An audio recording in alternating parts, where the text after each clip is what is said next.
ในเรื่องของตึกต่างๆในกรุงเทพ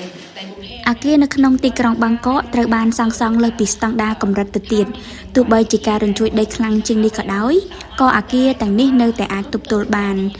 នៅពេលនេះការត្រួតពិនិត្យបង្ហាញថាអាគារទាំងអស់មានសុវត្ថិភាពហើយអាចត្រឡប់ចូលក្នុងអាគារវិញបានអាគារតែមួយប្រភេទគត់ដែលមានហានិភ័យនោះគឺអាគារដែលកំពុងតែសាងសង់ព្រោះវាអាចមានបញ្ហាពិដាននិងជញ្ជាំងគ្មានលំនឹងចំណុចកណ្ដាលនៃប្រភពរញ្ជួយដីគឺនៅក្នុងទីក្រុងម៉ាន់ដាលេប្រទេសមីយ៉ាន់ម៉ាហើយបង្កឲ្យមានរលករញ្ជួយជាច្រើនសរុបចំនួន12ជាមួយនឹងកម្រិត 7.2 Richter ហើយការរញ្ជួយនេះបានបន្តប៉ះពាល់ដល់ប្រជាជនទាំងនៅភាគខាងជើងប្រទេសថៃនិងទីក្រុងបាងកកนะคะทั้งในภาคเหนือและกทมค่ะสวัสดี